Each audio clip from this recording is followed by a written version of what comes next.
ये खबर KR मंगलम university द्वारा प्रस्तुत की गई है। नमस्कार दोस्तों, स्वागत है आप सभी का जागरण जोश पर।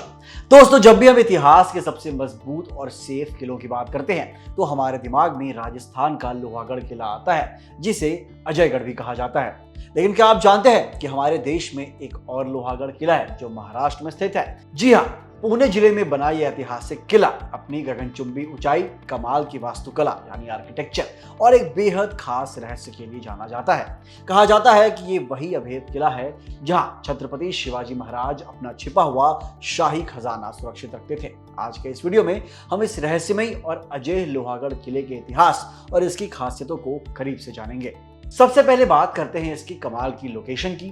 महाराष्ट्र का यह लोहागढ़ किला मशहूर लोनावाला हिल स्टेशन से करीब 11 किलोमीटर की दूरी पर सह्याद्री माउंटेन रेंजेस यानी सह्याद्री पर्वत श्रृंखला की खूबसूरत पहाड़ियों पर बना हुआ है।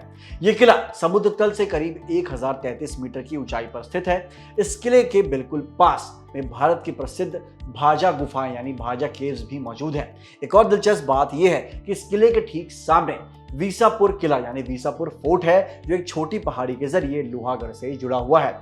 इन दोनों किलों के बीच आने जाने का एक प्रॉपर रास्ता भी बना हुआ है। अपनी इस खास बनावट की वजह से इसे अपने समय का सबसे सुरक्षित किला माना जाता था, जिसे जीतना दुश्मनों के लिए नामुमकिन जैसा था। अब जरा नजर डालते हैं इसके इतिहास यानी हिस्ट्री पर। इस ऐतिहासिक किले पर समय समय पर कई बड़े राजवंशों ने राज किया है। इतिहास के मुताबिक इसका निर्माण सबसे पहले सतवाहन राजवंश यानी सतवाहन डायनेस्टी के समय हुआ था। इसके बाद यहाँ पर चालुक्य राष्ट्रकूट और बहमनी सुल्तानों का भी शासन रहा। लेकिन इस किले का सबसे स्वर्णिम दौर तब शुरू हुआ जब 1648 में छत्रपति शिवाजी महाराज ने इस पर विजय हासिल की। शिवाजी महाराज इस किले का इस्तेमाल सूरत के लूटे गए शाही खजाने को सुरक्षित रखने के लिए किया करते थे। हालांकि इतिहास में एक मोड़ ऐसा भी आया जब 1665 में हुई पुरंदर की संधि यानी ट्रीटी ऑफ पुरंदर के तहत शिवाजी महाराज को यह किला मुगलों को सौंपना पड़ा था। लेकिन वो ज्यादा दिनों तक मुगलों के पास नहीं रहा। ठीक 5 साल बाद यानी 1670 में शिवाजी महाराज ने इस पर फिर से अपना कंट्रोल कर लिया था। बाद में यहाँ पेशवाओं का शासन रहा और मराठा साम्राज्य के दिग्गज नाना फडणवीस ने तो इसे अपना निवास स्थान ही बना लिया था और यहाँ कई शानदार स्ट्रक्चर्स भी बनवाए थे। लोहागढ़ किला अपनी बेजोड़ वास्तुकला के लिए आज भी सबको हैरान करता रहा है। किले के अंदर एंट्री करने के लिए 4 बड़े और बेहद मजबूत लोहे के दरवाजे बनाए गए हैं, जिन्हें गणेश दरवाजा, नारायण दरवाजा, हनुमान दरवाजा और महादरवाजा के नाम से जाना जाता है।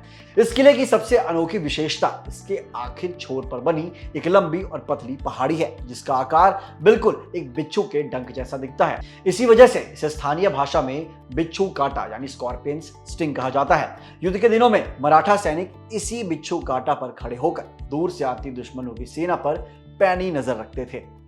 इसके अलावा पानी की कमी से निपटने के लिए किले के ऊपर पहाड़ को काटकर कई बड़े वाटर टैंक बनाए गए थे, जिनमें बारिश का पानी जमा किया जाता था ताकि युद्ध के समय पानी की कोई भी किल्लत ना हो। आज के समय में आर्कियोलॉजिकल सर्वे ऑफ इंडिया यानी ASI ने इसे नेशनल इंपॉर्टेंस यानी राष्ट्रीय महत्व का किला घोषित कर दिया है। मॉनसून के मौसम में यहाँ की खूबसूरती देखने लायक होती है, जिसकी वजह से यहाँ आज ट्रैकर्स और टूरिस्ट की पहली पसंद बन चुका है। तो फिर मेरे प्यारे दोस्तों, छत्रपति शिवाजी महाराज के खजाने और मराठा शौर्य की गवाही देते इस किले के बारे में जानकर आपको कैसा लगा, हमें कमेंट सेक्शन में अपनी राय जरूर बताइएगा। और दोस्तों, अगर आपको ये वीडियो पसंद आई हो तो इसे लाइक करें, इस पर कमेंट करें और इसे शेयर करें अपने उन दोस्तों के साथ जो इतिहास, किलों और ऐसे साम्राज्यों में दिलचस्पी रखते हैं। मिलते हैं अगली वीडियो में। जय हिंद।